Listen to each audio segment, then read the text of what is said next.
Hello. Um, I found out some fucking insane news tonight. Even though it looks fucking fake. But apparently there, there was a cancelled multiplayer only Spider-Man game. I don't know how legit it would have been cool to see, but I don't know how good it would have been. Would it be in a story? Would it have been like online campaign or like play with your friends campaign, like as in a story? But like we saw Miles, Peter, Spider Gwen, some other things, some like Spider Verse type shit. This portal's looked pretty bad, but it was gonna be called Marvel's Spider-Man: The Great Web. And I honestly hope that that was a hoax or a fake thing, because people will be so hyped for it, be like, oh, we should have got that in Spider-Man 2. But having multiplayer in a single player game it won't work. Like a superhero genre of a game, having an online only game for a superhero, like how would you maintain that? Would there be any story, or just you doing some Spider-Man stuff? Spider-Man missions, they're just fighting a bad guy, like just game having a game based on gameplay only with no voice lines from Yuri or anyone else would be probably not the best thing. But like it looked and the tagline was called "Be Greater Together" as well, which was Spider-Man 2's tagline. I mean,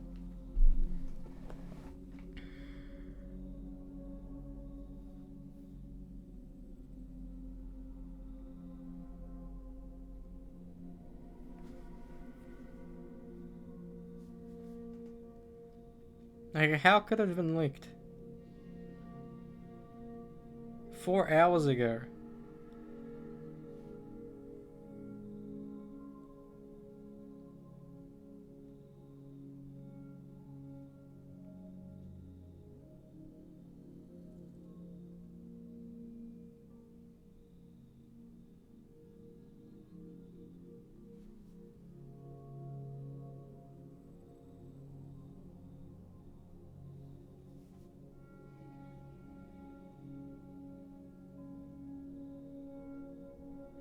Like it does it. I don't think like player and player co-op would work. Like in person co-op, not online.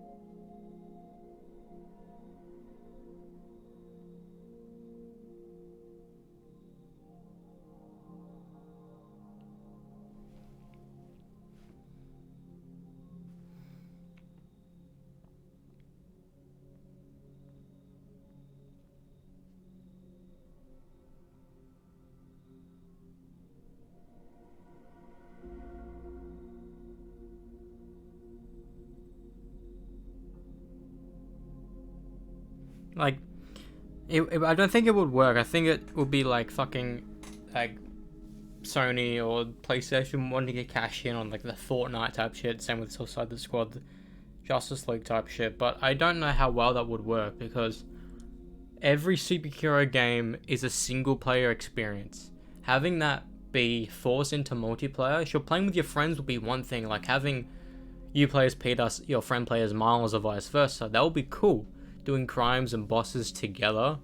I don't know how the AI would react to the two different Spider-Men. At least for bosses, the mini characters will be easy to do, but the bosses will be like too easy. Like the one boss will be focused on one Spider-Man, and the other one just fucking hits him again and again and again. Um,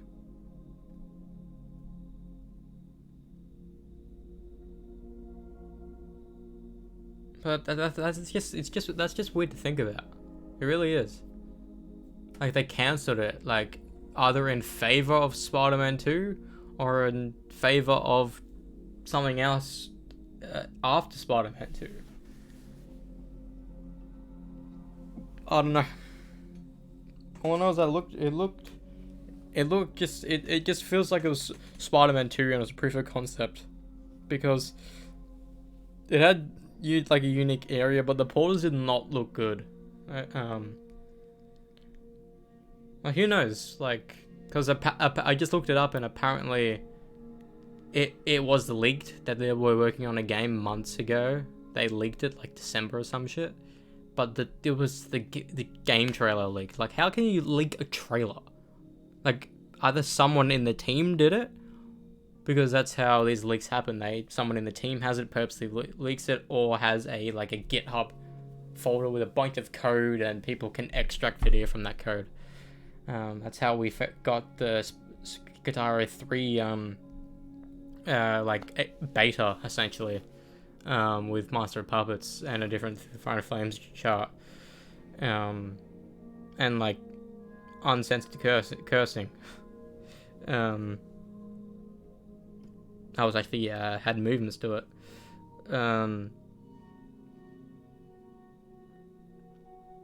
Because that was just uploaded online. It was a dev kit, basically. But I understand why people want to withhold shit, because shit like this would happen, and the thing that happened with Wolverine, like, honestly, people gave Insomniac shit. They're like probably the only gaming company that has done nothing wrong but get so much shit for no reason.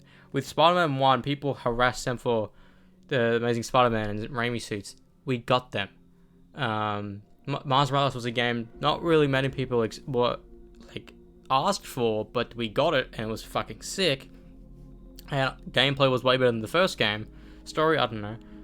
Then Spider-Man 2 came out, and but maybe it's play both Peter and Miles. People were thinking that was going to happen, and that happened. And people just violently hated them because there was no New Game Plus, no DLC shit announced, and like, why do you hate a gaming developer? You know, like, saying your game is not Game of the Year worthy, or saying it's unfinished because you don't have this mission select type thing. Like, not every single game on the planet needs a New Game Plus or needs a mission select thing. Because if you like the game, you want to play it again and again and again, start to finish. That's why people love Bloodborne. That's why people love fucking some Call of Duty titles like Black Ops 1, 2, and Modern Warfare 1, 2, and 3. Because they love the story and the gameplay sick. Anyways, that was sick news. That, like, just maybe they scrapped it because they knew how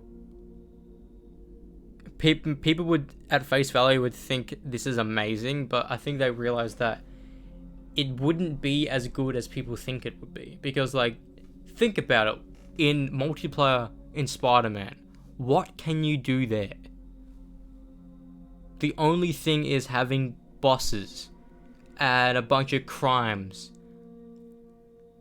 And that in itself seems boring without any story behind it. So I think they realized that. They'd be like, what can we do with this multiplayer shit? You know, like, what, like, unless there's like designated stories about, like, every like 6 months or so, there's like an expansion to the game which adds like a brand new, like, I don't know, 4-hour, 5-hour storyline that brings in like Madam Web, or brings in like any of these other big baddies. But then again, will it be in universe to Spider-Man 1 and Miles Morales, or is this its own thing? Like, I don't like pay to win games, and it sounds like that would be one of them. But I don't know how it would be pay to win, because can you like choose what Spider-Man you can play as? Like, can everyone be Peter? Can everyone be Miles? Or does it have to be different characters? I don't know. I would want to see any of the developers actually explain how they were thinking about behind that, because from what I'm thinking, it would be boring. Just having a couple fights and a boss, that's it. That doesn't seem good. It needs a story to back it up. It needs a multiverse story. It needs a Spider-Verse story. But it sounds like that wasn't the case, which is unfortunate. Because it just looks like going and defeating crimes and doing flips and shit. Anyways, last night we watched a movie called The Equalizer 2. This isn't a subtitle. There is no equal. No, it's a tagline.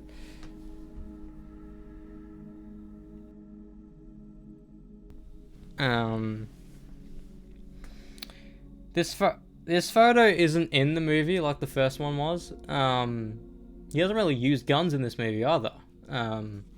But at the end of the day, it's kind of more of the first movie, which is what people want for a sequel. Like, we got that with John Wick, because John Wick 3 legit happened a second after the second one ended, which was sick. But this one, it felt like the same movie. Sure, like, there was no, like, Russian, like, prostitution ring or whatever, but it's about man who's ex-FBI, CIA, whatever, finds a little kid, wants to protect them. They're with some bad eggs, and there's bad guys behind it. But the only twist is that Pedro Pascal, which was played as an ally, which was Denzel Washington's character's partner for 7 years before he faked his death and his wife died, killed Susan, the chick from the first movie. Also, the dude from Independence Day is in it from the first movie as well. And it turns out the twist is that he was the one who killed her. So everyone who didn't die, basically, are the ones who turned evil. Then we got this cool, like, battle sequence in, like, a storm area from Denzel Washington's, like, home with his wife. I'm talking about the character, not the actor. McCall, not Winston McCall from Parkway, but they kind of did what I hoped they would do in the first movie, to bring in the girl into the final fight instead of the fat guy. But then again, like, even though I'm alluding to Ashton Sanders is from Sharon from Moonlight. Who is you, Sharon? He's like, I looked at him as Chloe Grace Moretz's character, but then he's more akin to Ralphie, basically, because he's thrust into the final battle. He's a kid that Denzel's trying to help, and he's not really connected to the major story. It's just he's there.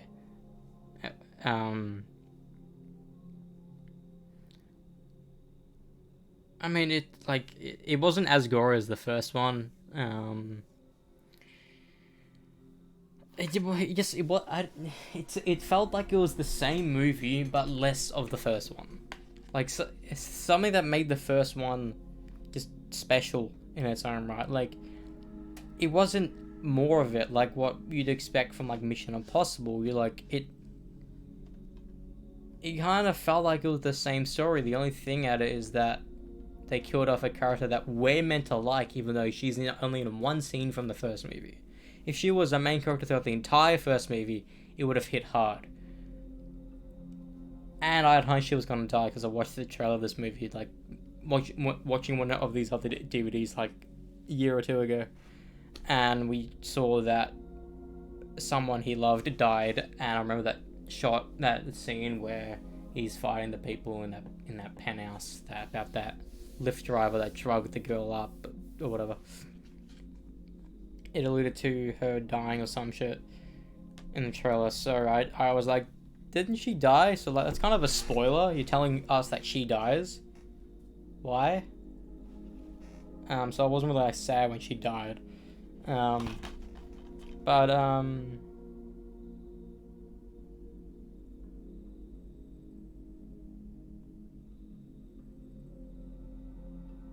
Yeah. I enjoyed it for what it was. What's weird is that with Pedro Pascal's betrayal, not portrayal, as an audience, we're confused because we see him get jumped in the lift, basically. And with the dude that tried to kill him, but then McCall kills him instead. Then he downloads the contents of his phone, but then we see that Pedro Pascal's character is being watched by one of these mercenary dudes or whatever, thinking that he was going to get killed next or something. But then we thought one of those guys was coming in, but it turned out to be McCall's character. And this scene, I felt weird. Like watching, like something about the scene is off. Like either McCall is doing something or Pedro Pascal's character is hiding something. Then Denzel's character is like, "Tell me I'm wrong." Like what? As an audience, we can't even insinuate what's happening because like, is he the bad guy? We don't know because you didn't tell us. You didn't show us at all. We find out when Pedro Pascal's character finds out he knows. That scene in the entire movie should have been a pivotal moment, but it was the most confusing moment because before that, I had no idea he was going to be a bad guy. No inkling behind it, you know? We're in his house, we saw his daughters. We don't know. But then when then the rest of the movie was about him trying to kill him. But then that's the thing, like, this person killed your friend, but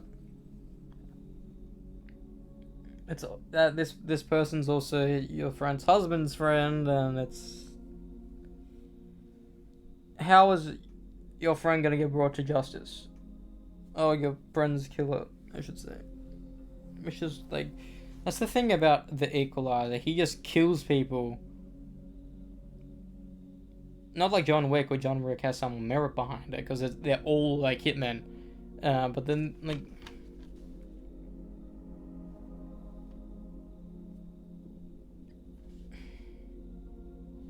I understand him killing bad guys, but not someone he could have just rehabilitated or like thrown into jail or some shit, you know. But yeah, it's another 7 out of 10 movie. It's a little bit weaker than the first one.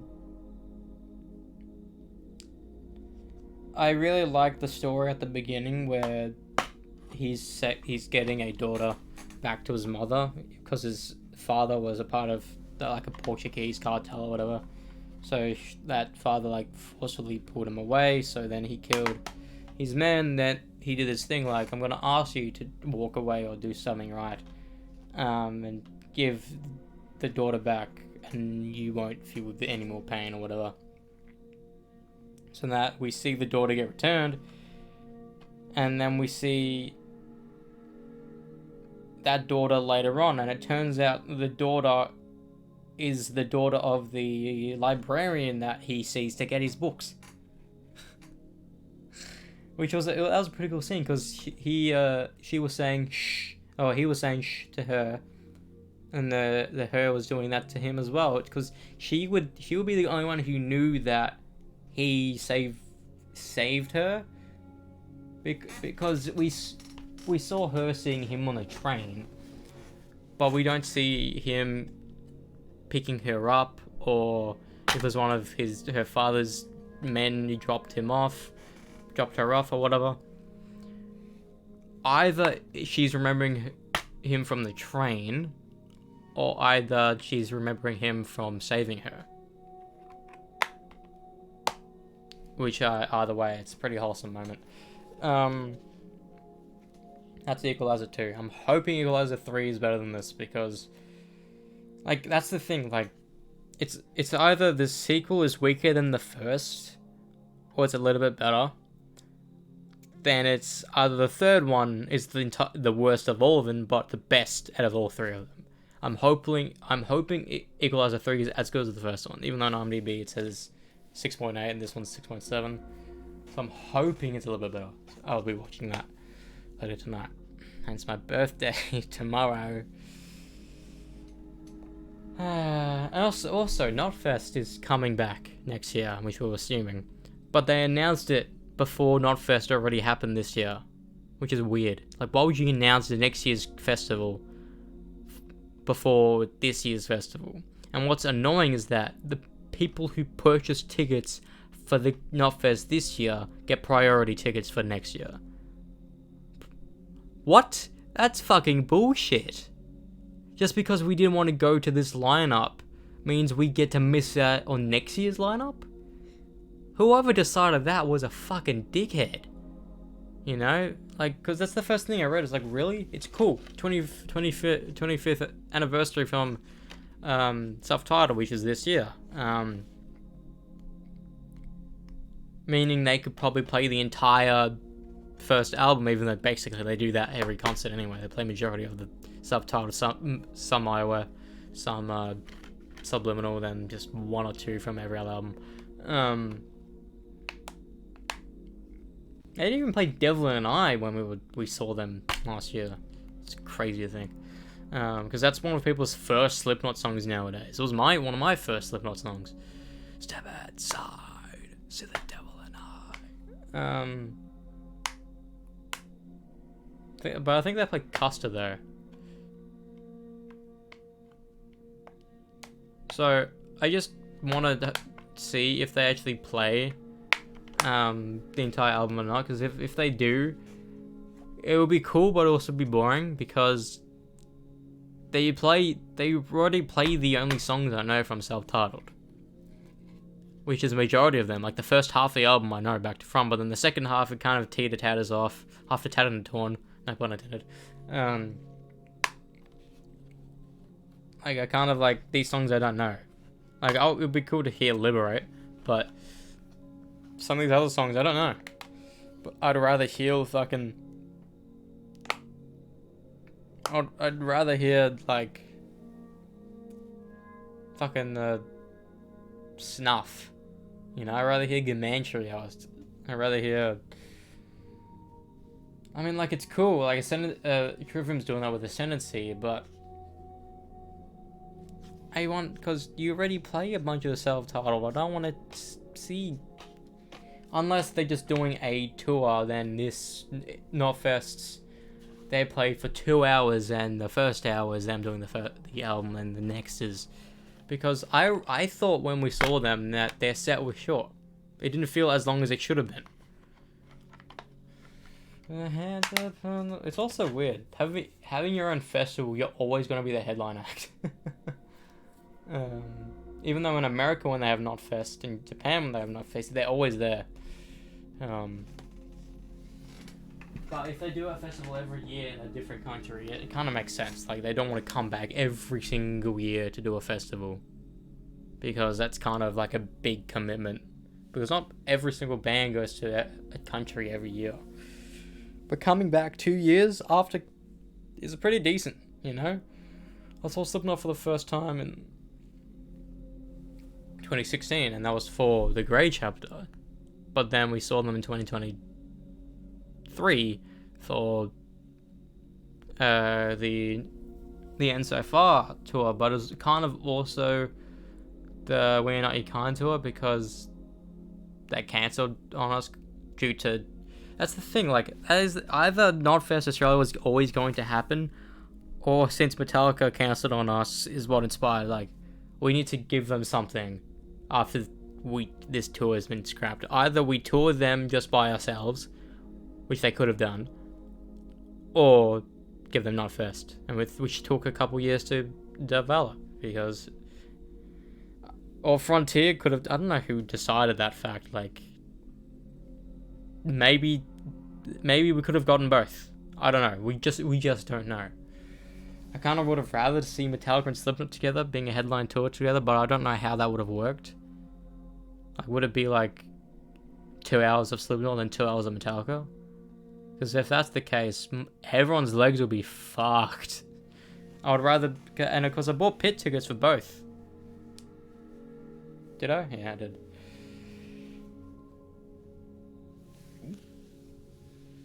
Even gave this. I bought 2 tickets for the second night, and I gave it to one of my online friends that I've only seen in person a couple of times. And for one of the times was Good Things 2018. It's crazy to me that, like, if someone bought me tickets for Good Things in 2022, I would have went. You know, even though I wasn't really keen on that lineup, I would have loved to see Ginger at a festival and Electric Callboy. Or Eskimo Callboy. Well, how did they get cancelled but not Eskimo Joe? Unless he isn't an Eskimo from fucking, whatever. We got 1 more hour until I'm 22. Technically 1 hour and, not 8 hours. Because I think I was born at 7 a.m. 7 a.m. waking up in the morning, gotta get dressed, gotta go downstairs. I think that song is, everyone just knows. I watched that video way too many times. As a meme now, it gets stuck in my head. Every time I see Friday, or see the word Friday, or someone talks about the word Friday, I think about that movie. Or that song.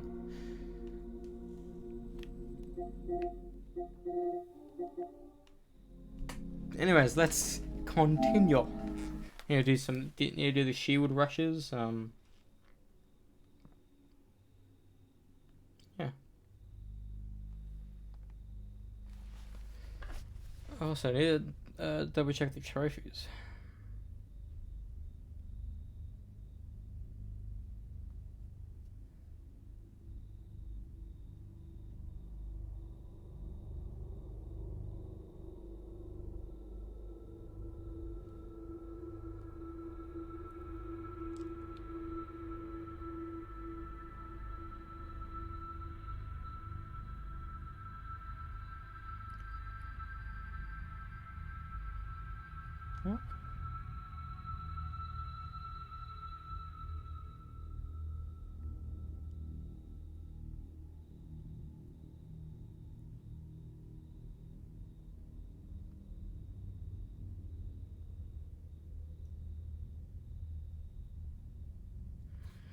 Okay, we saw Surge in the main game.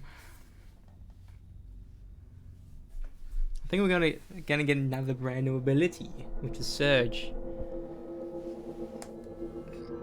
And I saw the cat is. She looks very, very pretty.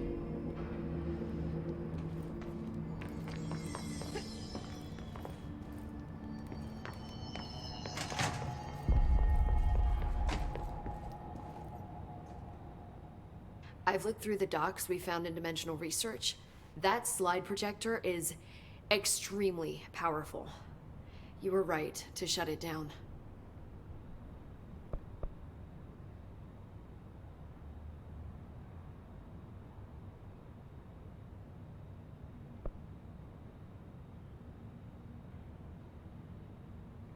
I don't... Just double check. How do you feel about me taking over as director? You act like it just happened. You've been director since we first met, remember? I'm still thrilled. Nothing's changed. Not for me. But the Bureau has changed. Trench and Darling are gone. Their knowledge, anything not written down, disappeared with them. They knew the Bureau better than anyone. They're the Bureau's past, Emily. We won't operate Emily looks like a dog. We'll like learn her from face. their mistakes. We'll be better than they ever were. We won't ever be like them. Yeah, alright. No! This is new stuff.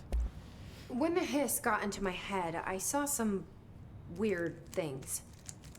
I think Darling even spoke to me. Does that make any sense to you? Well, empirically, no, but phantom voices as well as hallucinatory states are not uncommon here. And considering the forces that Dr. Darling was working with, he could have been transferred to a different plane of consciousness, physically or otherwise. And that doesn't upset you? Oh, very. And the fact that he hid those forces from me, it's infuriating.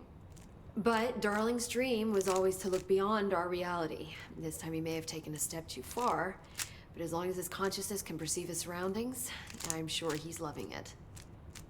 Maybe Darling was just trying to protect you from the darker side of his work. Fuck that. I'm not a child. Like, don't just assume I'm going to consider something morally repugnant. Which it all was. Which it all was, of course.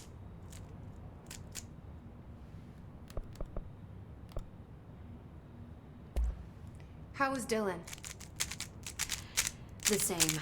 I can't detect any Hiss activity, but his physiology has certainly been altered by it. I can't tell if his brain activity is genuine or simply the aftermath of the Hiss, like spasms. Dylan could wake up tomorrow for all I know. I really can't say. Then I just have to wait for him. That's fair. He waited a long time for me.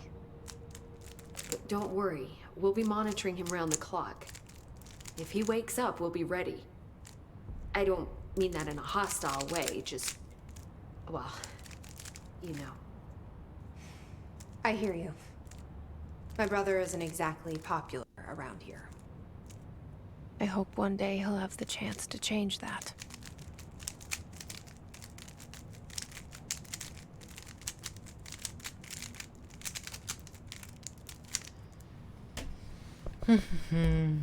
So, there was a moment after Hedron died that I couldn't feel my powers. The hiss got into my head. Just for a moment.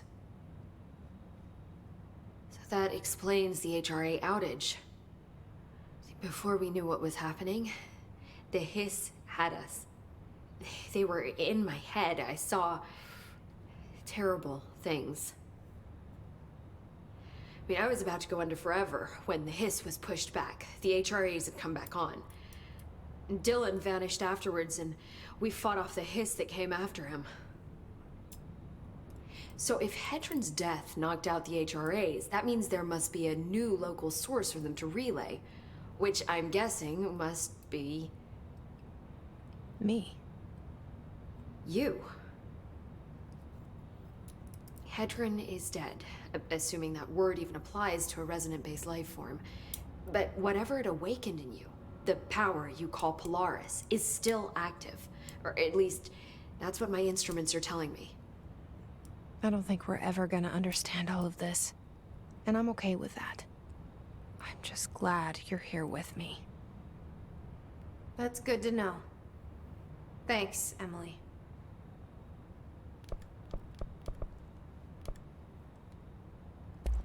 I found Dylan attacking the astral plane and the board.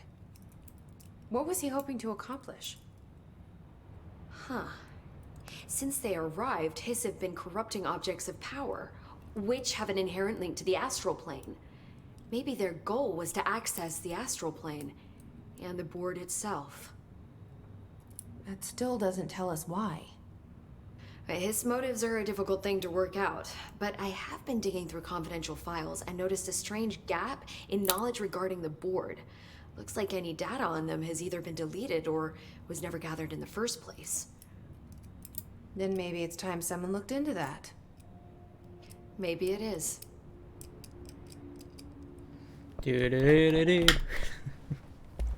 Well, I've got a bureau to run. See you soon. Yes, ma'am, Director Faden.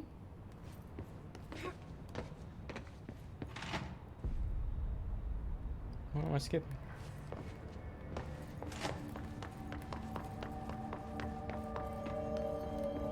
Welcome back, Director. Welcome back, Director. Let's go.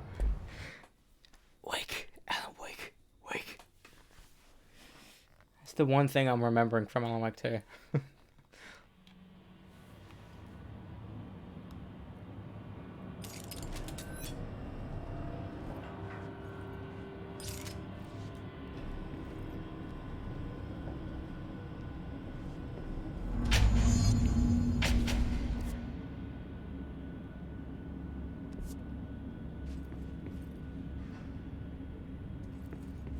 Hello?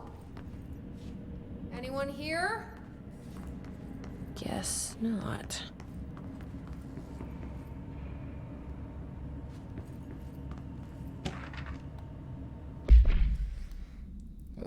Do it looking for the fucking 80% shit. Yeah, I mean, I think that'll be easier. Just depending how much is in this DLC.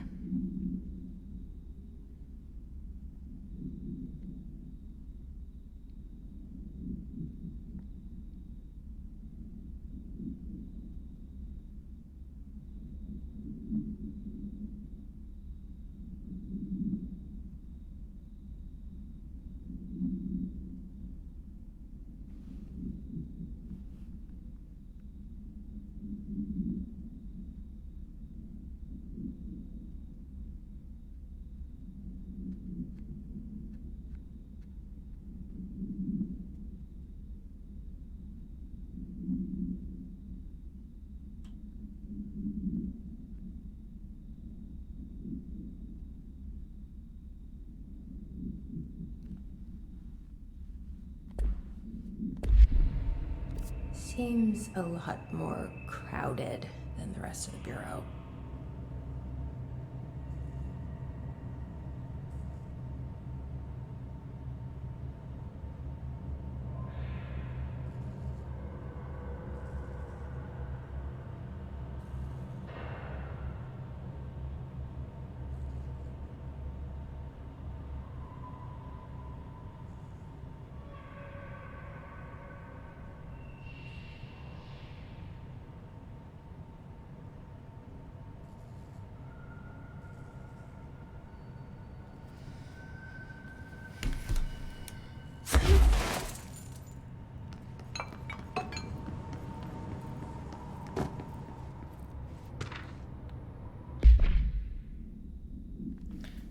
Mr. Dennis, a request came from recently from an FBI agent asking all of our files in Bright Falls, specifically on the disappearance of the author Alan Wake.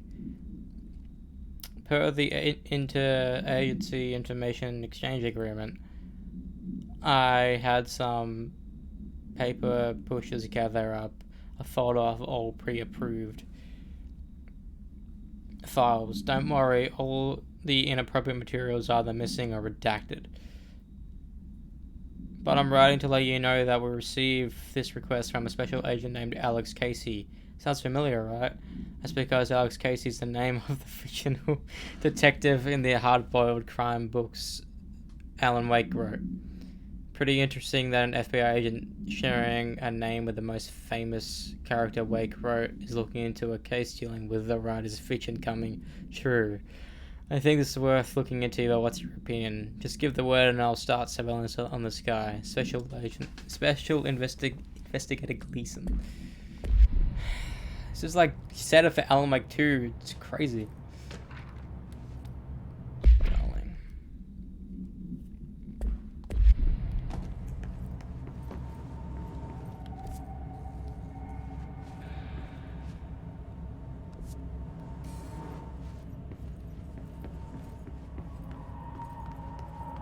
It's so dark.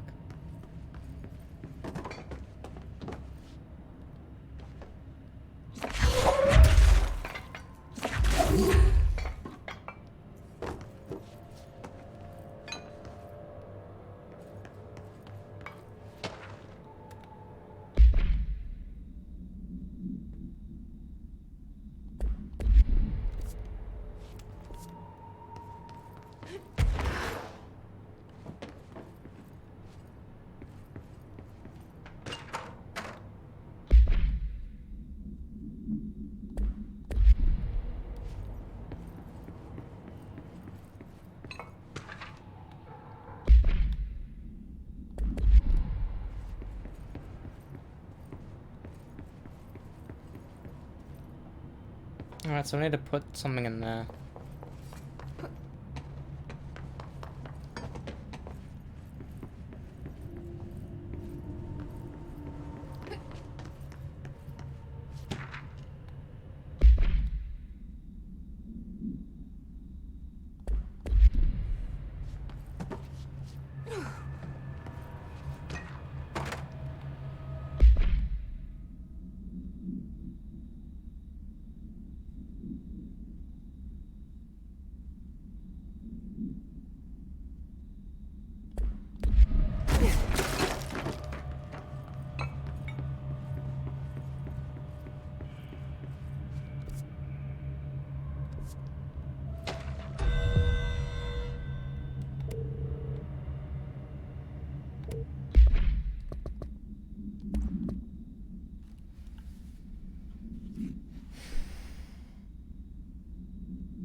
Hey, that's a horror character right there.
Frank Sinatra smells like Teen Spirit.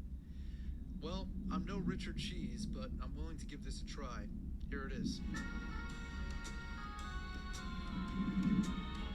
Load up on guns, bring your friends. It's fun to lose and to pretend she's overboard, self-assured. Hello, I know a dirty word. Hello.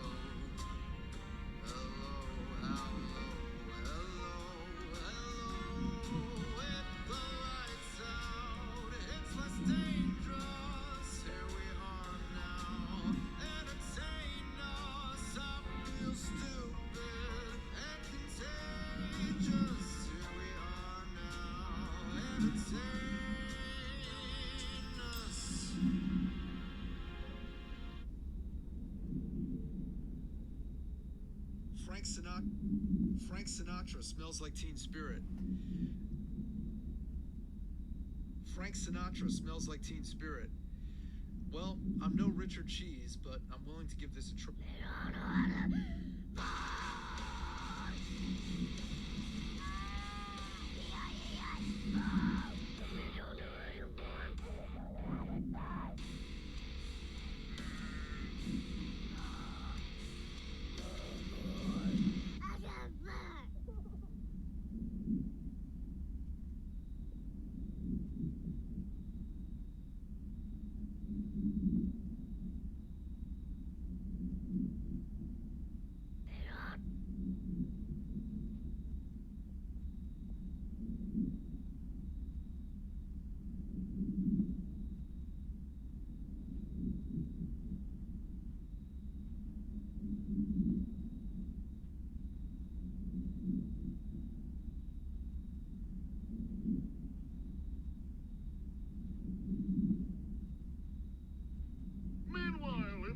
Justice! So I said, Selena, are you kidding me? Right meow?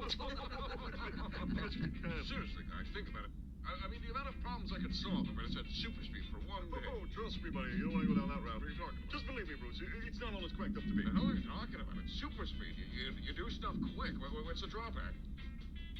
Super speed sucks. Thank you. We're finally talking about it. All right, elaborate. Well, when you're moving with super speed, your brain has to process things just as quickly. All right. So while we're moving very quickly, it seems like everything else around us is moving in slow motion. All right.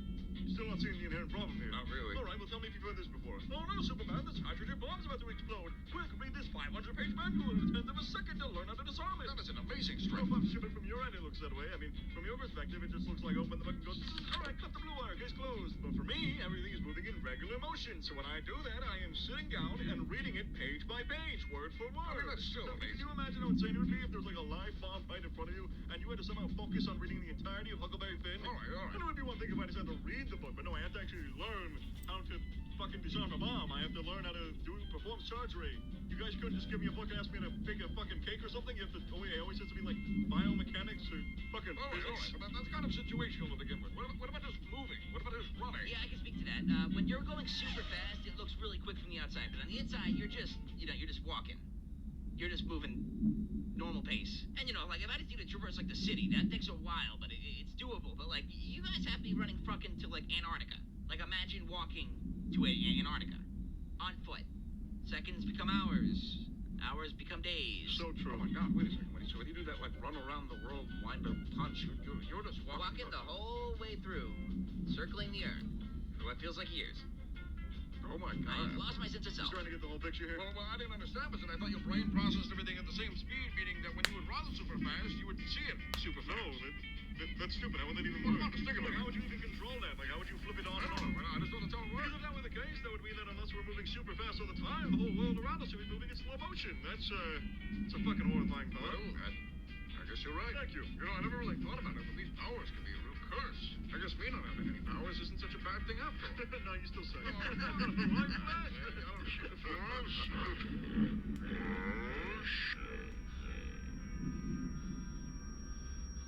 Oh, another thing is that you have to, like, eat a lot, you know, because you're burning so much energy. Oh, that's what that is? Huh? I just thought I was dying. What do you mean you thought you were I dying? don't know, I would just run and feel really weak after I just thought I was You thought dying. you were dying? Why didn't you ever say anything? Well, I'd just like go to eat to clear my head, and you know, I'd feel a lot better. You would eat and then feel better, and you never connected the dots there? Nope. You've been doing this for years. Yeah. And what if you actually were dying? Like, what was your plan? I'd figure it out. We're falling apart, guys. This isn't sustainable.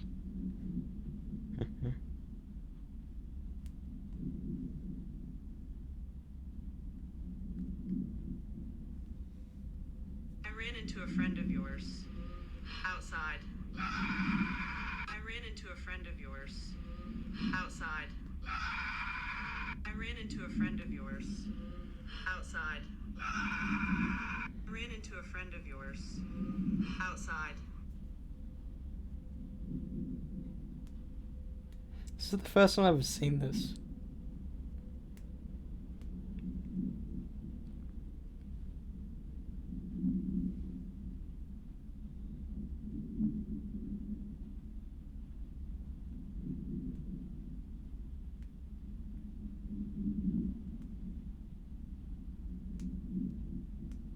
I ran into a friend of yours outside. I ran into a friend of yours outside. I ran into a friend of yours. Morning, gentlemen. Just going through your file here. Not much of a resume here, fellas. Oh, you put down, we think of really good date ideas? Yep. That's us. Okay. Okay, how about this? You seem like good guys. You give me your 3 best ideas. If I love them, you might just have yourselves a job. That sound good? Yes. Hell yes, dude. All right. Hit me. Okay, first idea. You both get into bed. I like it already. Pop some melatonin and get 10 hours of sleep. I fucking love that. Yes! I mean, I would never get tired of date night. Exactly, that's what I'm saying. Okay, fellas, you're 1 for 1 with a home run. Next at bat, what do you got? Okay, second idea. You both take Adderall and watch Tenet. How did I not think of that? Right. I mean, it probably would have made sense. Maybe. Probably not. What's with the drugs, though? You can't be sober on date night? Well, not when you're watching Tenet. Yeah, that's fair. Yeah. All right, you're 2 for 2 with 2 bombs right now. You're having a hell of a game, boys. But the game's on the line. The bases are loaded, and you're up again. So how bad do we want it? Okay. Third idea. You both dress extraordinarily fancy. You make appointments to visit the nicest, most expensive houses around town that are for sale. When you arrive at each house, you both speak with Norwegian accents, convincing the realtor that you are a Norwegian prince. Just looking for a nice, subtle downgrade from the castle you grew up in Norway. As soon as you get into the house... stop you right there. I think you guys should own the company. You can have my office. But seriously, I gotta say, your girlfriends are lucky girls. Oh no, we're gay. Me too! What?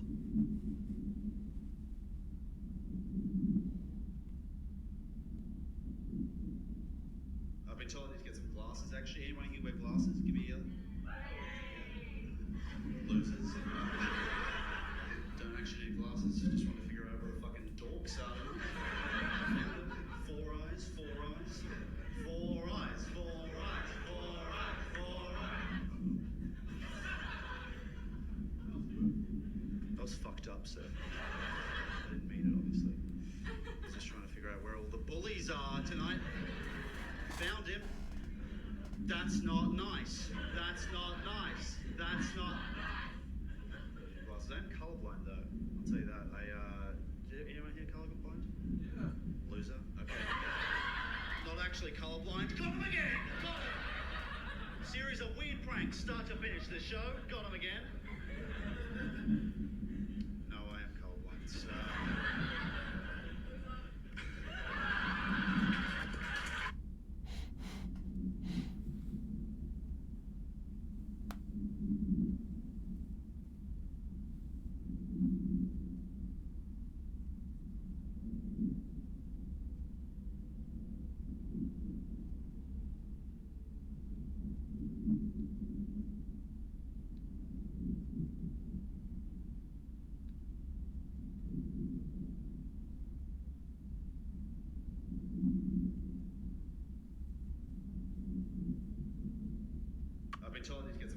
actually. Anyone here wear glasses? Give me a... Morning, gentlemen. I ran into a friend of yours outside. I ran into a friend of yours outside. I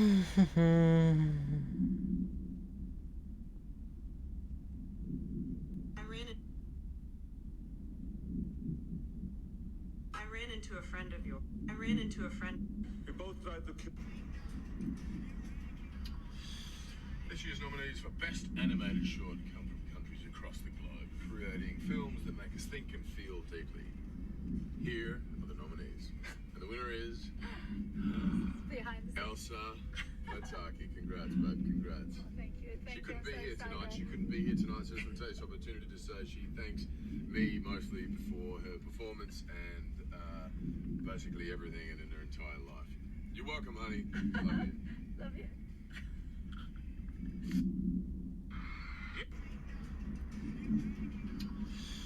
This year's nominees for Best Animated Short come from countries across...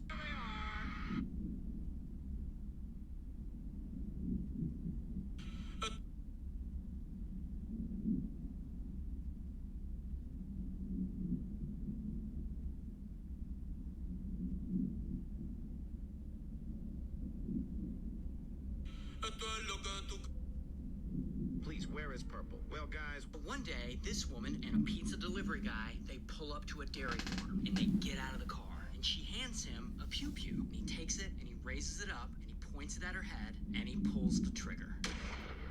So her name's Natalie, she's 19, and one day, she becomes friends with a local homeless guy. This guy, Sean. And she helps Sean whenever she can with rides and stuff, but over time, Sean starts to get a little too close to Natalie, and he starts getting obsessed with her. So she slowly starts distancing herself from him, but it's not working. So eventually she puts her foot down. I don't want to see you anymore. And Sean, he doesn't take this well at all. So he starts freaking out, he starts parking outside her house and sleeping outside of where she works. Of course, at this point, Natalie's doing everything she can to keep him away from her. She avoids his calls, she blocks him, she even files a restraining order against him. And around that time, she gets on Facebook and makes a post telling everyone Sean has been stalking her and to ignore him and that he's mentally unwell. And that is where things go wrong. Because around a week later, Natalie's boyfriend, this guy, who we'll just call boyfriend, he gets home from work. And strangely, Natalie's not there, but all her stuff is. Plus, his pew-pew, his Glock, is missing. And boyfriend knows something's wrong, so he immediately calls the police. My girlfriend got a protection order against this man who's been stalking her for quite some time, and I came home and she's missing. And boyfriend tells them about Sean, so now police gotta call Sean in. So they call him in, they question him for a while, and Sean says he doesn't know anything about this or about where Natalie is. And police don't have any evidence against him, so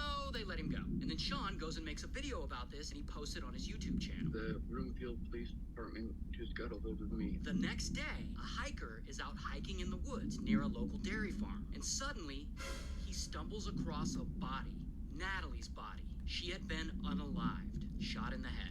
And everyone is immediately suspicious of Sean. I mean, they had all seen Natalie's Facebook post from a week ago. They know he's been stalking her. So they all start bringing this up in the comments of Natalie's Facebook post. And they're all making other posts, and they're saying, Sean definitely had something to do with this. Police need to look into him again. And Sean, he sees all these accusations, and he doesn't like it. So he's got to go on Facebook Live to defend himself. And there, he basically says, sure, I'm a weird guy, but I'm not a killer. But that doesn't work. In fact, his response to all this just makes the backlash worse. And soon word gets out, and people are talking about it locally, and reporters are chasing Sean around trying to get him to admit that he knows something about Natalie's death, and all this ends up being too much for Sean. So he starts posting on his Facebook about wanting to unalive himself. And people see this, and they immediately report it to the police. And then police, they go and do a wellness check on him. They show up to where he is, and he is not doing so good. So they take him to a treatment center. In there, he starts freaking out and yelling, and I guess he assaults a police officer. And of course, they got to arrest him for that. Here's his mugshot. And once Sean gets arrested, the internet and some of Natalie's family members, they all start rejoicing. And everyone's celebrating, and everyone's happy. I mean, Natalie's killer just got arrested.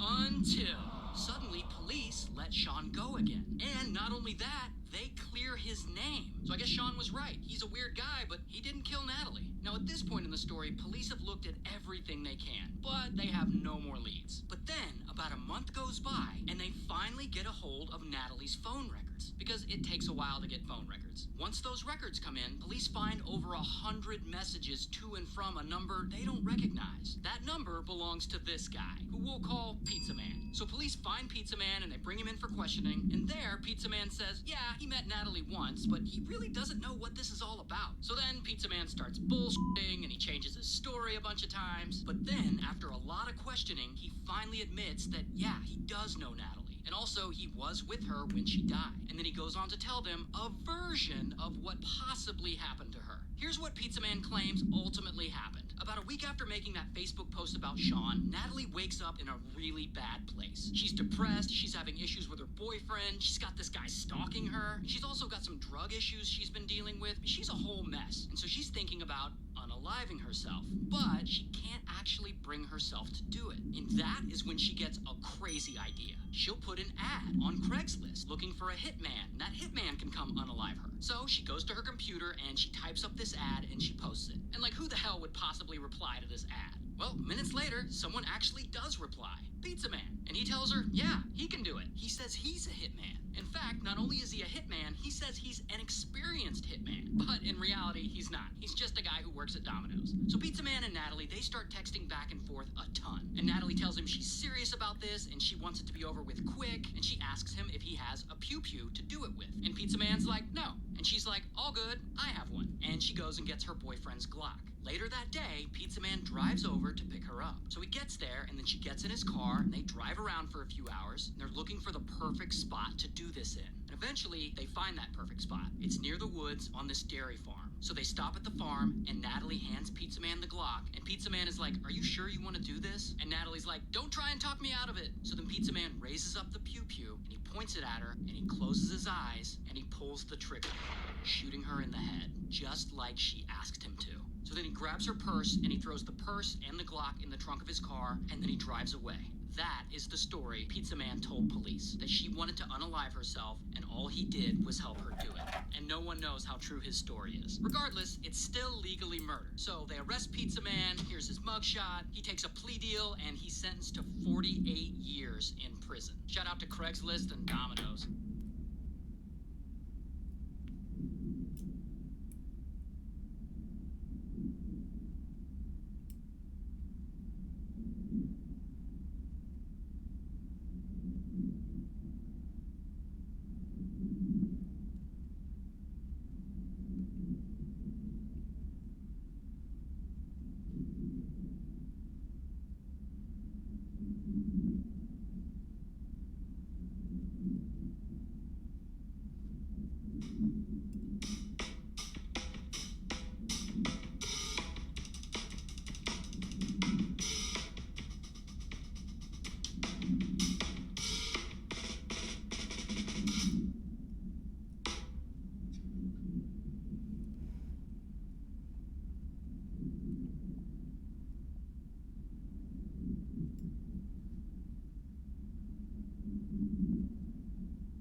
That's a good technique though. Getting two sticks to use the hi-hat up the top and bottom. That's a sick technique.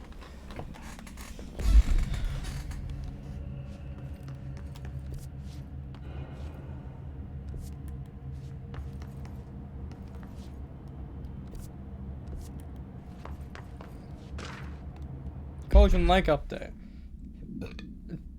Estevez. To Chief Investigator Dennis, it happened again. Third time this year. Something certainly has come. Certainly has it out for. Blah blah blah. Could be raccoons. The locals certainly complain about them enough. But why the hell would raccoons keep going after a monitoring station? Doesn't add up. Anyway, I've got a bureau tech going to the site next week to take a look. Next on the list of recurring problems is the staff at the Lake House Research Station. How am I supposed to effectively keep an eye on Cauldron Lake, I assume? if they won't let me see any data. Hell, I don't even know what they're researching out there. We need to petition them again to share their info with investigations agents. It's only a matter of time before this hits again, and I want to be prepared. Anyway, if anyone at HQ asks why the Bright Falls report is a little thin this month, tell them it's because we couldn't take any readings. In the meantime, I might invest in some raccoon traps. Celia Agent Estevez. It's crazy how Sam Lake had all these ideas.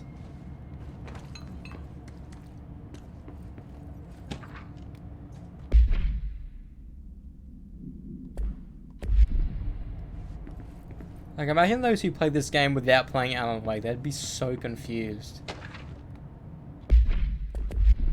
I've gotten so many of these today already.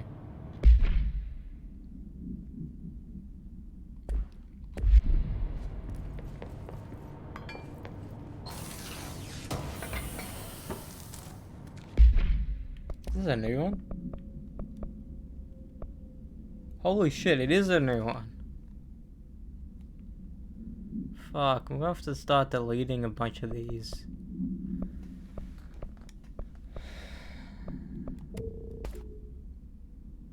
Like a bunch of these.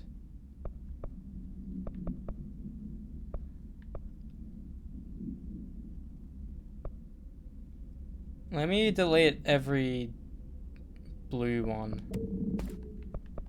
I'll keep every other one. I think that's a good thing to do.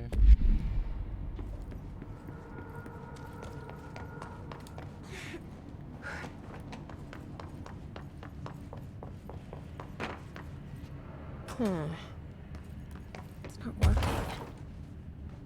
Probably a loose power cord somewhere.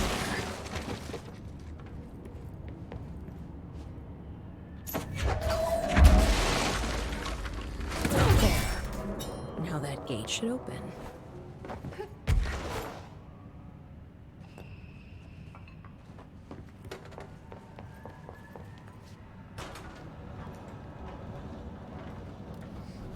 There's something about vending machines, but how many?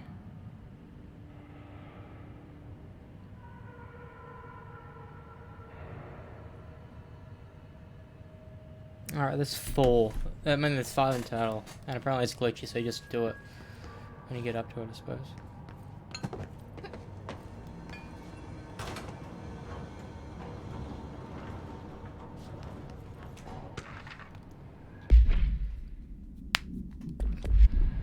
Because I think Ryan played this game before Alan Wake.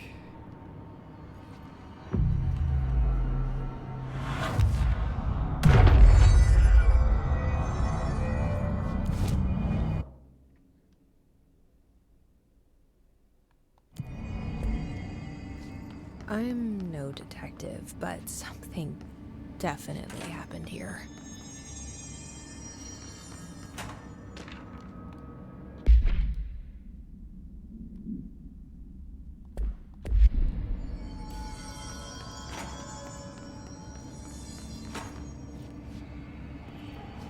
It's a rule of 3. Guess blue. Back to orange. Then we teleport. Do we know each other? This feels familiar. I can't seem to... I've forgotten it. I'm sorry. My name is Alan Wake.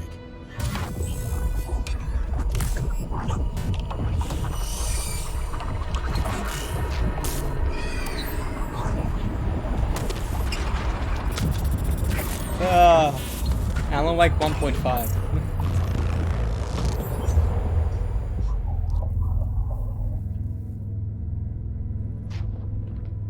Who are you?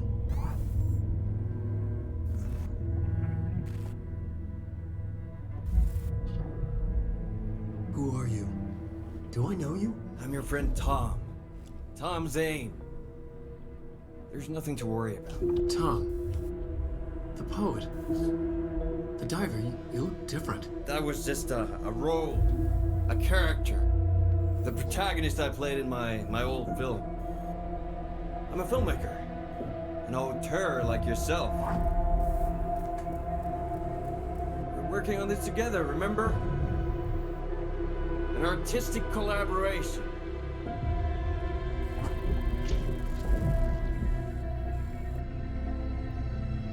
You need a drink. Night Springs. There he is! It's Darling.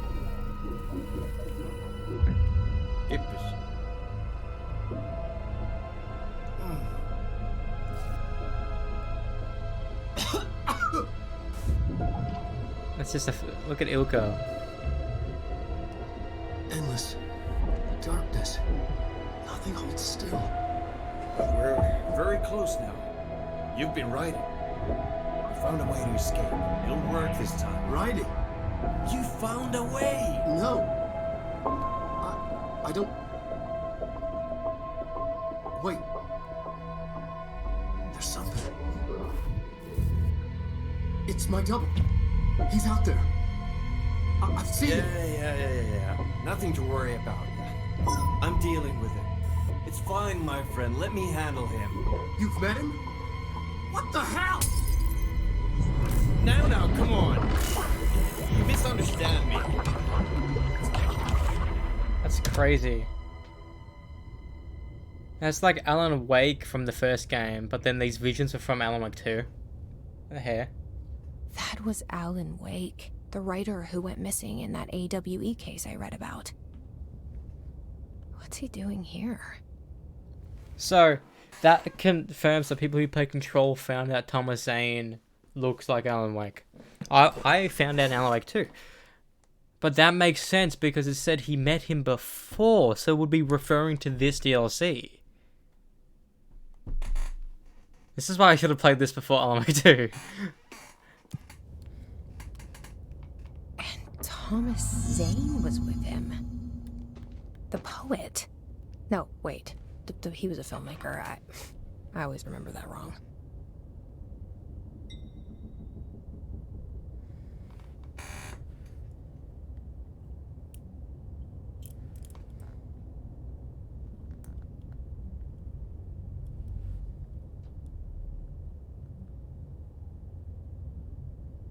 Wait, Terrifier 3 is coming out? The fuck? Didn't the second one come out last year?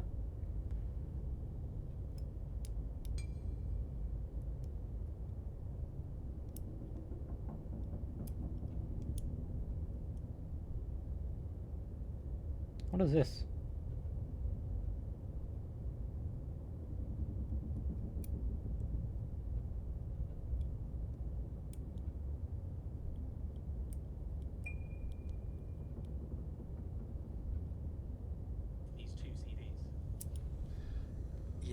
That to see these nuts. Thank you. Thank you. Yeah. Okay, but seriously. To achieve with these 2 CDs. Yeah. I noticed that to see these nuts. Thank you. Thank you. Yeah. Okay, but seriously. To achieve with these 2 CDs. Yeah. I noticed that to see these nuts. Thank you. Thank you. Yeah. Okay, but seriously. To achieve with these 2 CDs.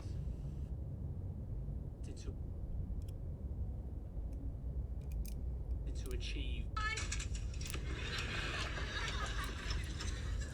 Hey Ross, what's up, bro?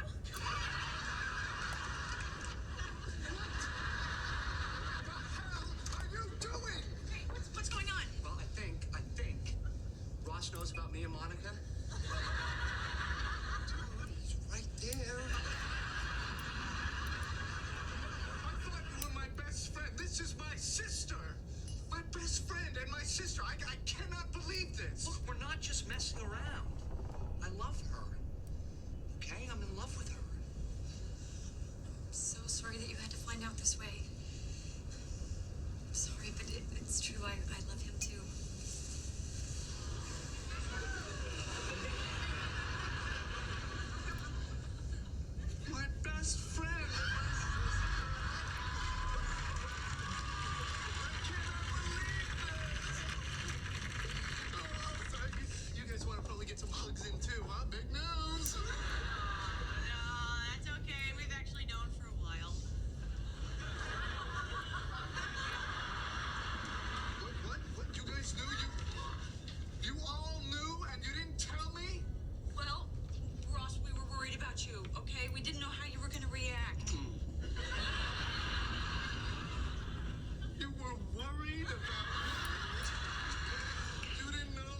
these two lovebirds get back down to business.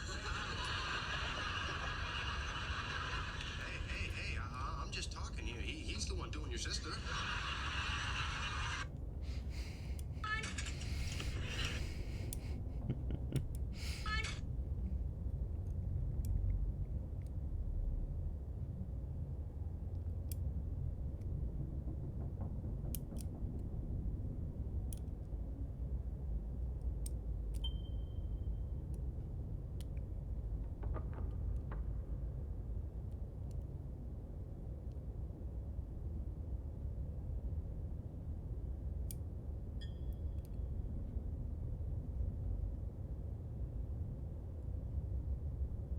What do you mean owed?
It must be sad I have some of the bands just not that much money. Like, only $7,000 for a band. Some, like Dragon Force, 21,000.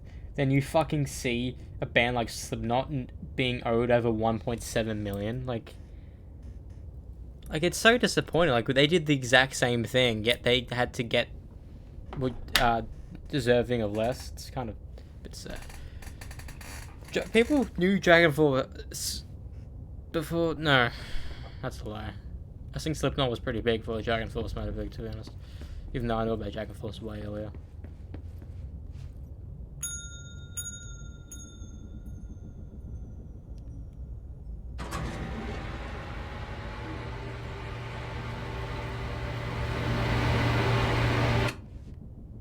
This game has become borderline horror.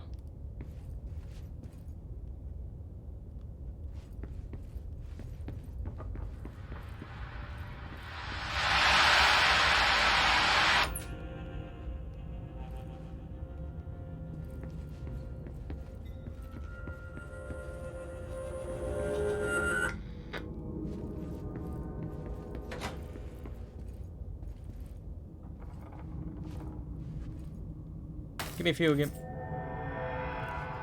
I wonder, are we gonna get a light switch? Or maybe the surgeon. Dr. Emil Hartman, devoured by hungry darkness, became the thing that had been Hartman. Broke loose, killed everyone it could, lurking, roaming, waiting. Then something else came. A resonance. The thing that had been Hartman went through another change.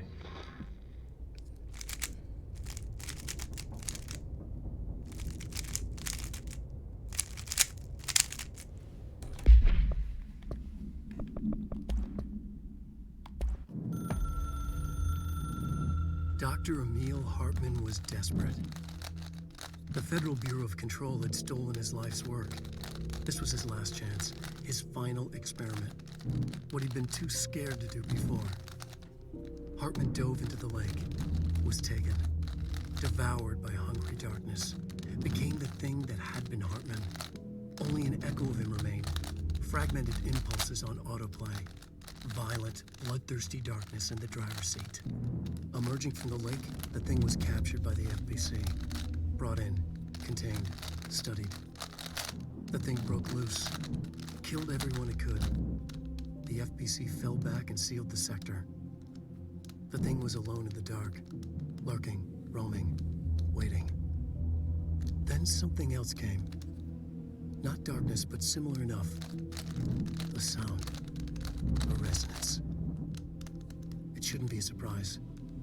If there's one, why not another?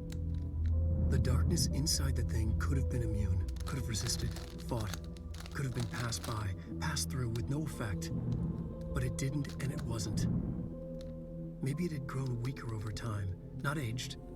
It was timeless, but weaker with no link to its source. A metamorphosis followed. The thing that had been Hartman went through another change.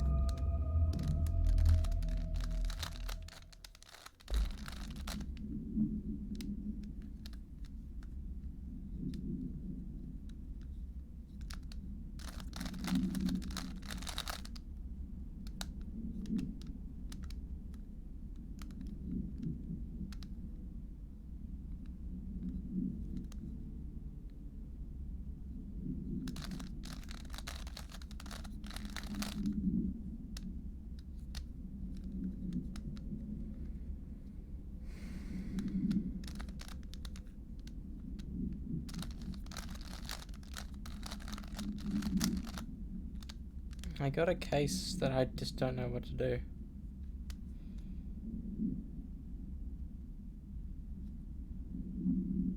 Oh, so make yellow be at the top. Is that it? Yes, it is. Yellow at the top.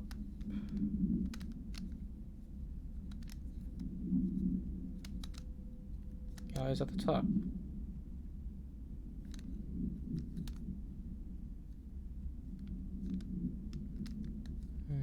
Whatever.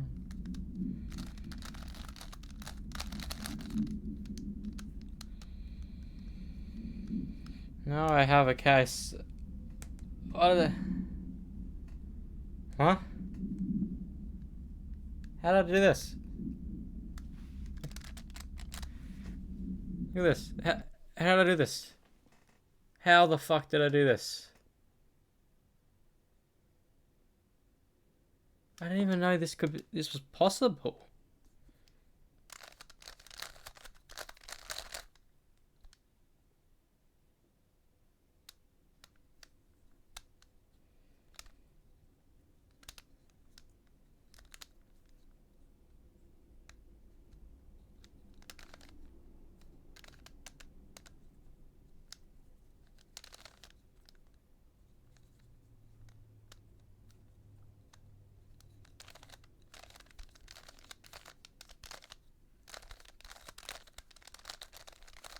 So I'm gonna go via yellow.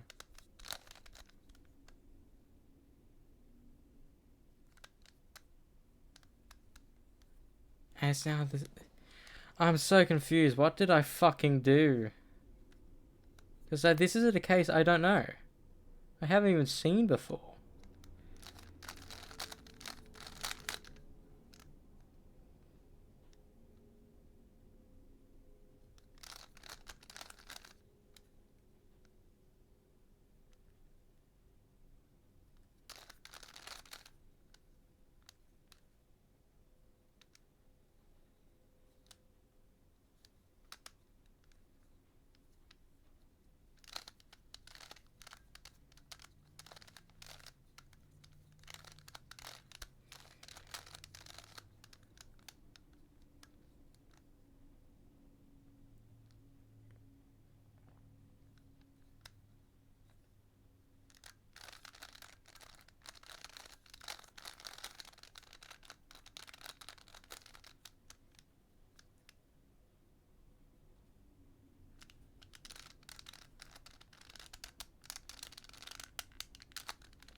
I don't even know what I did to get it to be like that.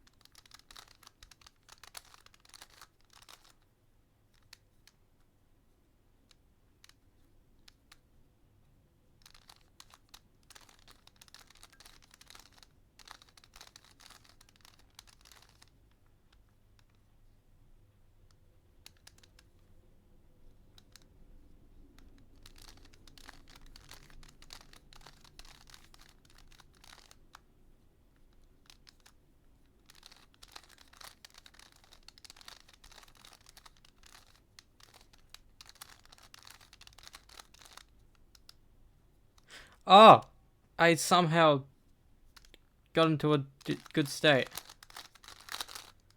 Oh, thank the Lord, that was gonna piss me off.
At least you can destroy that, bro.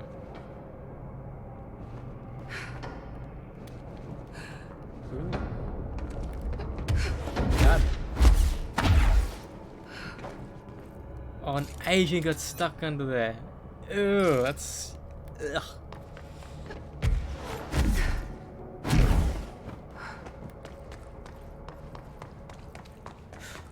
Creepy, damp, and abandoned.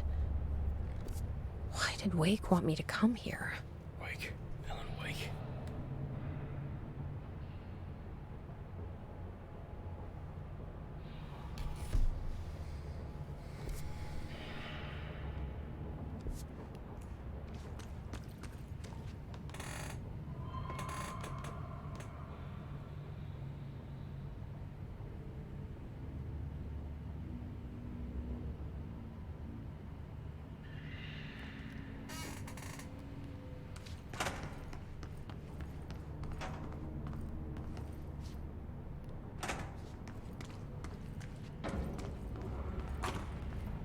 This is a vending machine. That is gonna be one I need to kill.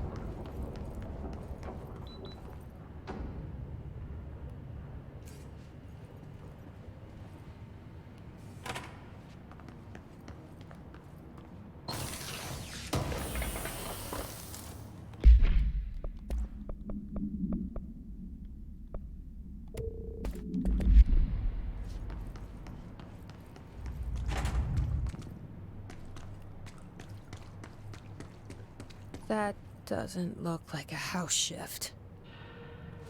Do I even want to know?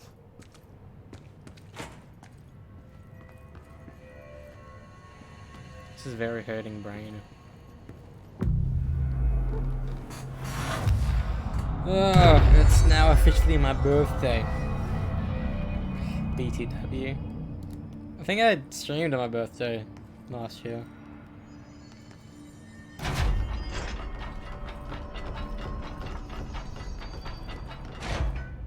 I just got these when a part of the collectors needed to collect.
Footless.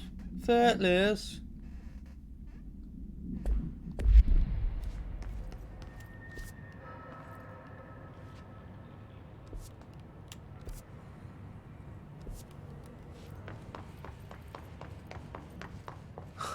Whoa. Looks like the house has gotten a little wild in here. Emil Hartman. Wake, Ellen, Anderson, Tor, Anderson, Odin.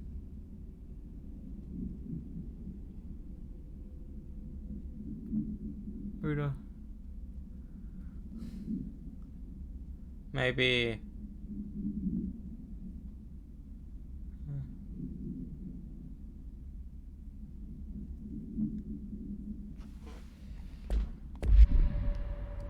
Then what's a para-utilitarian? Like, how you...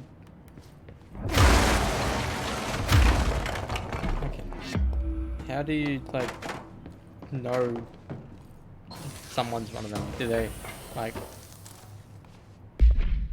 know how to do shit? Or what?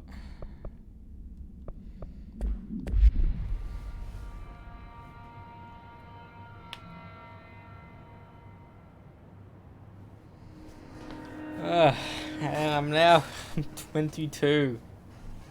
The fuck? Why is time so fucking quick?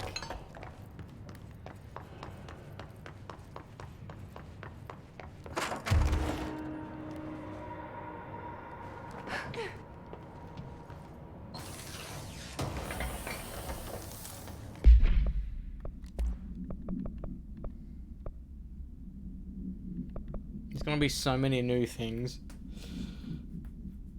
You know? The point where I'm gonna have to delete stuff that doesn't seem cool.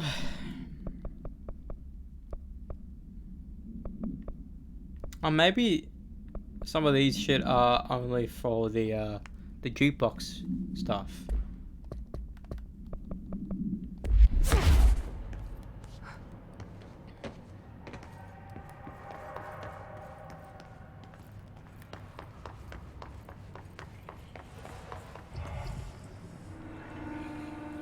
This darkness is blocking the door, so now I have to deal with an interdimensional noise and sentient shadows. Yeah, it's just like Alan Wake, bro. Light burns it away, huh? Makes sense. Yeah, that's just, it's so funny that, like, having the Alan Wake, like, the premise of Alan Wake is using light to defeat enemies, basically.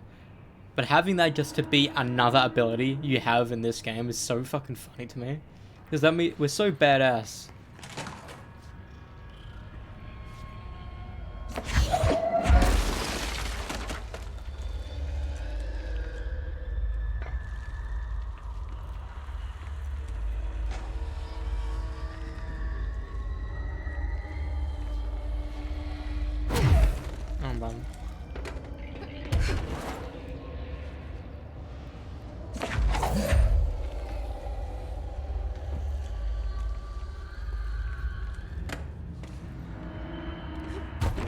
Oh, maybe it's yellow because it's like Alan Wake.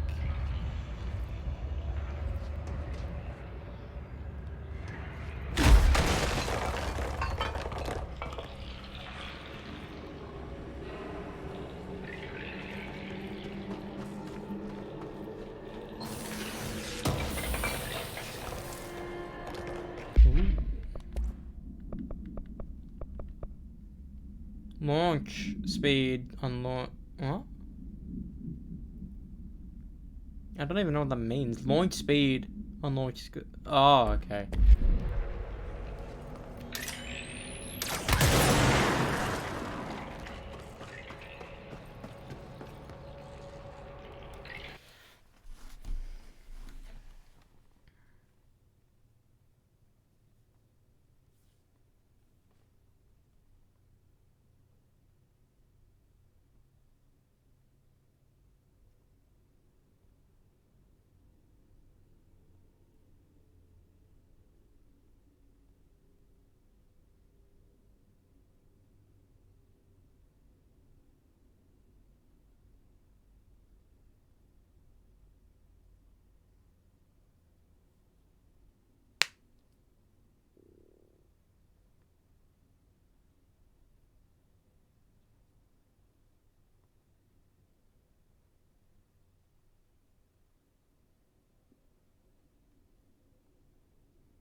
Alright, I will not do this yet. Because there's a side mission of clear the mold, so...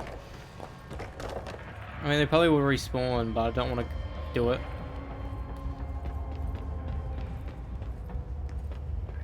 In case I glitch it.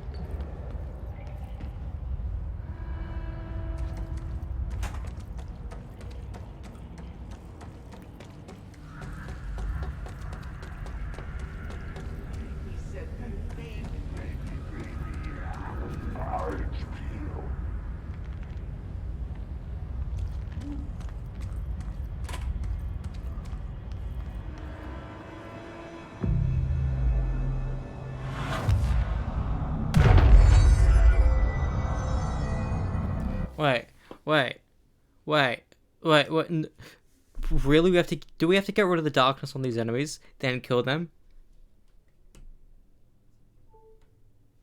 Holy shit, if that's the case, that's sick and terrifying at the same time.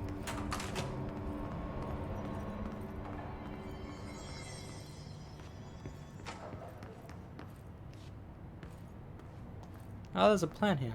So that's a side mission.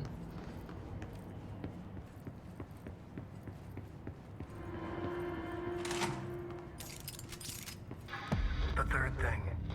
The sound made darker, the darkness made louder. Hartman was stretched, like a worm through time. The third thing was a monster. Now we crashed out of darkness toward Faden.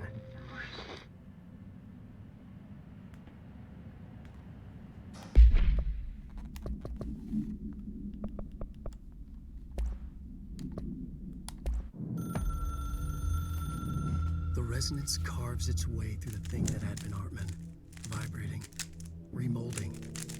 The sound changes the darkness, and the darkness changes the sound. They both changed what remained of Hartman. They all turned into something else. The third thing. The sound made darker. The darkness made louder. Hartman was stretched. Stretched as anyone when seen from out of time, like a worm through time. Almost an Ouroboros, a spiral, a maelstrom. The gravity well of a black hole, twisting inward, tightening, taking you deeper and deeper to the bottom, the heart, and through to the other side. The third thing said, when you hear this, you will know you're a new you. He said, we build you till nothing remains. He said, under the conceptual reality, behind this reality, you must want these ways to drag you away. He said, baby, baby, baby, yeah, orange peel. The third thing was a monster. He'd tear apart any ordinary person crossing his path. Now we crashed out of darkness toward Faden. There was nothing ordinary about Faden.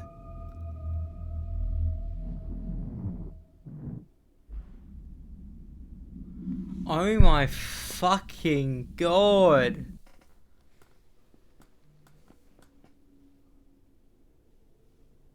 I was just thinking out of like, oh hey, he said ordinary, which is Jesse's hometown. I just realized, cause I remembered Bright Falls. Then I remembered Night Springs. Do you know why I had this? Bright. Night. It's the opposite of each other. Falls is another word. Fall is another word for autumn. And spring. So Night Springs is meant to be the opposite of Bright Falls. Am I the last person to ever fucking figure this out? Were you meant to figure it out when you played Alan Wake for the first time? I played in both Alan Wake games, and now I'm doing the Alan Wake expansion that's in Control, and I just realized I had this revelation. What the fuck? Am I...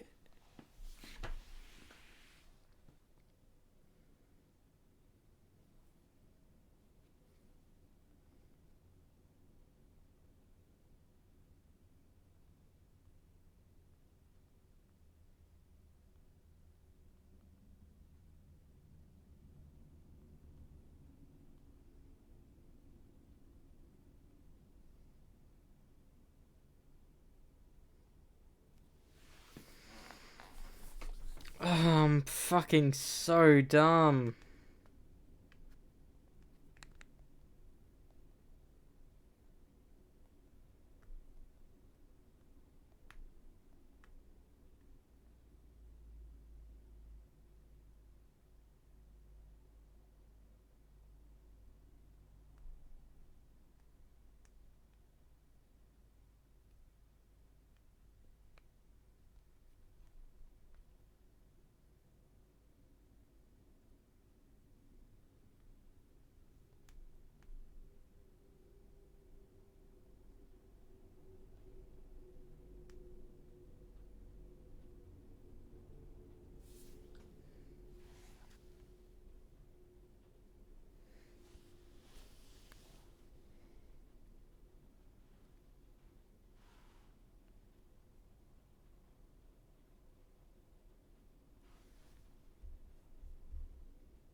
Probably one of my weakest streams, and I just be on my phone watching shit. I'm sorry.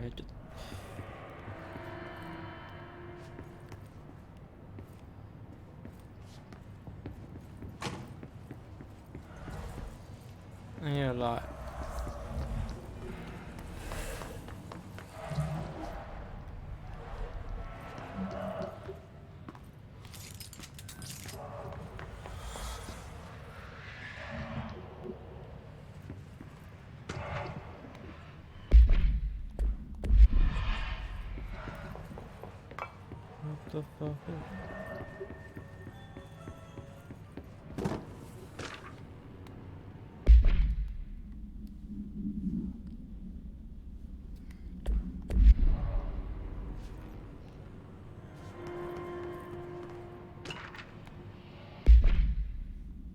What the fuck is happening?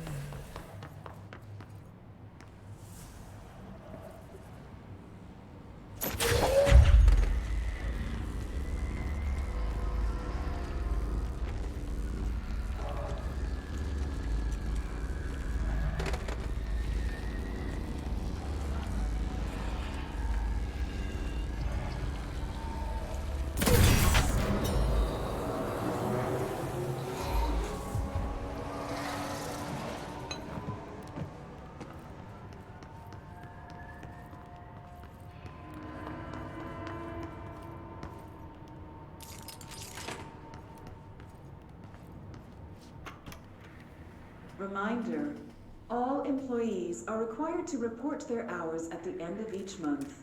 The Federal Bureau of Control maintains that time is not subjective, and hours passed on alternative planes cannot be claimed.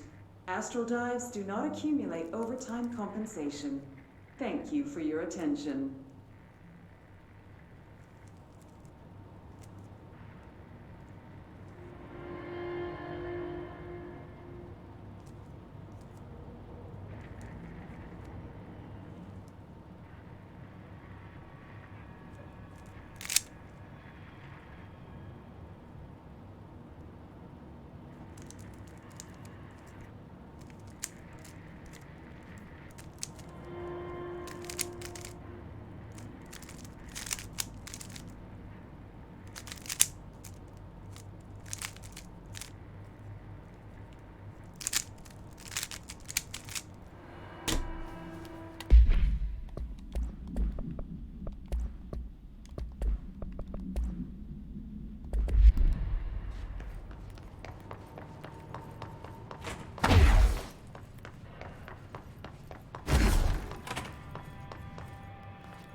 What the fuck is happening here?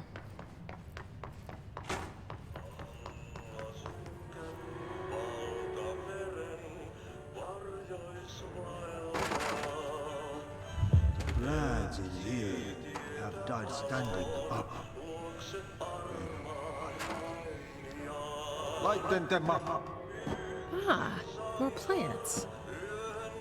Alright, let's go make some new friends. The vents, they are full of mold shit. It's not good for you. Headache, nausea, mold, depression, darkness everywhere. New day, same old bloody city, said the old way. Like tar but good for nothing. Get rid of it.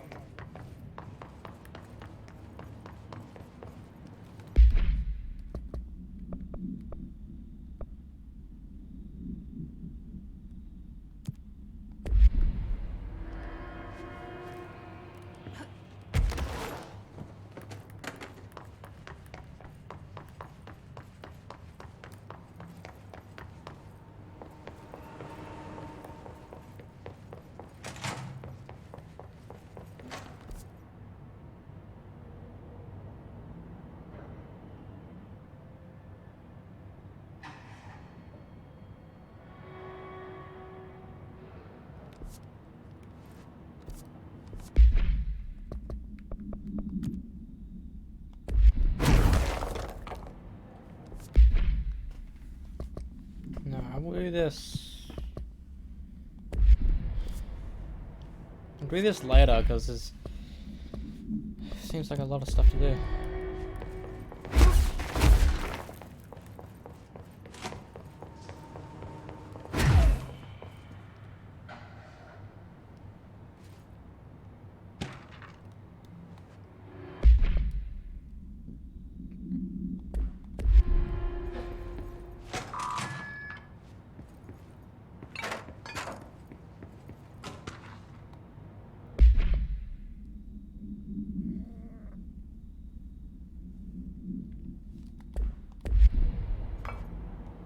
My understanding of the darkness is fragmented, incomplete.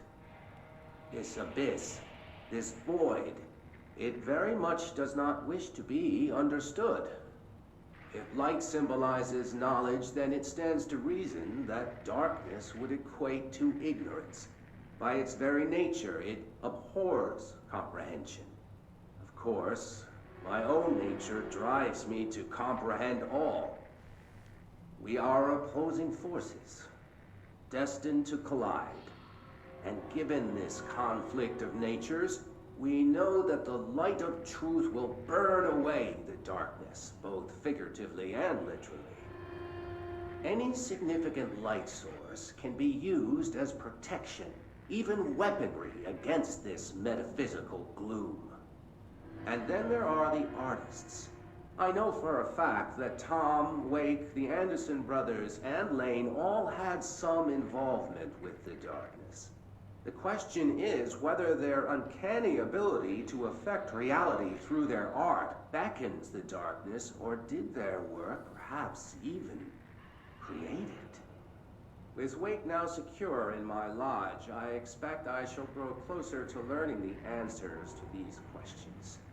Assuming he cooperates, which is proving quite the challenge. Well, perseverance is the foundation of knowledge. Speaking of, I must be off on my rounds.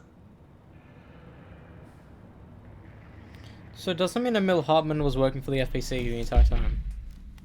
Or Alan Wake wrote it to be like that. That's the thing.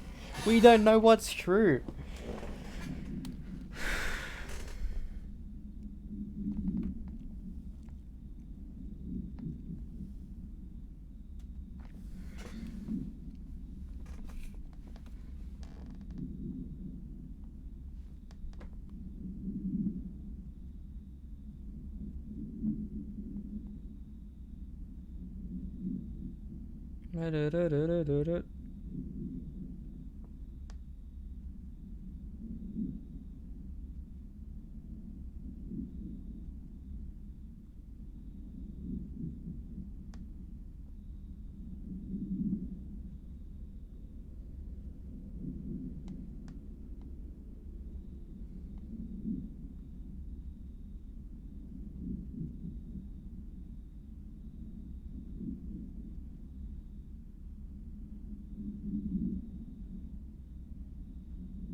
scraps real dancing.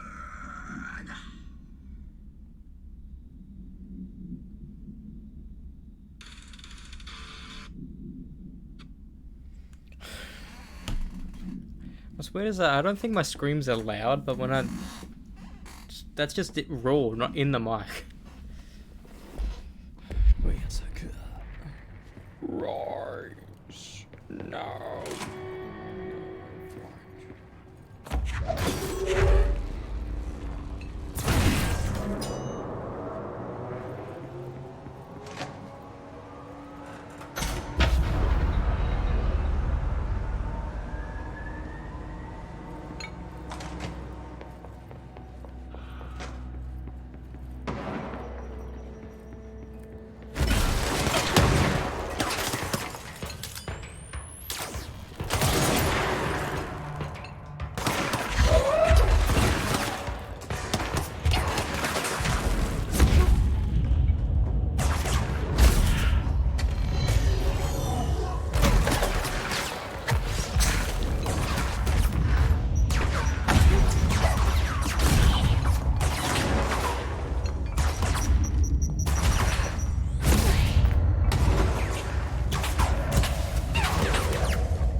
Fuck. I wasn't paying attention.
I need to kill 50 of them for a trophy in this game. Oh, there's something down there.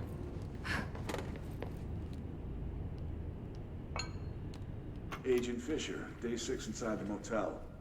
Utilized surveillance methods are as follows. Fiber optic cameras slid under the individual room doors. Motion detectors in the lobby area.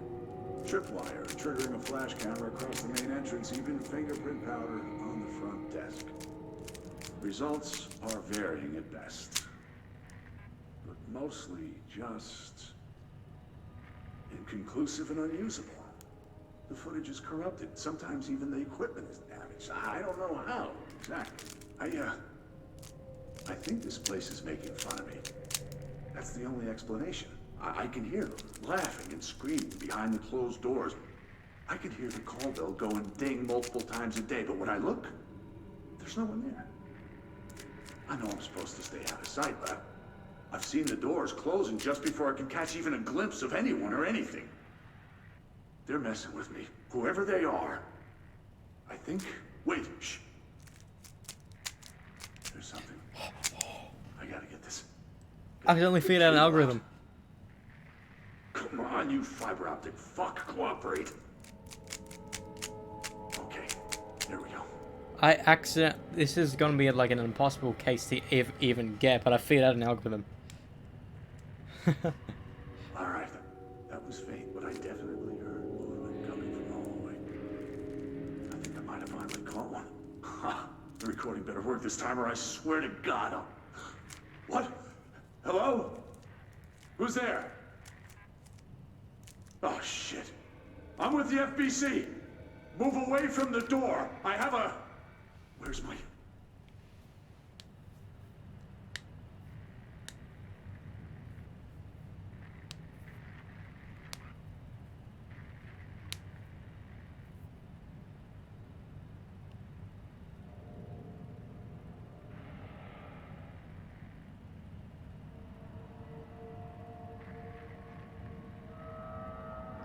How long is it?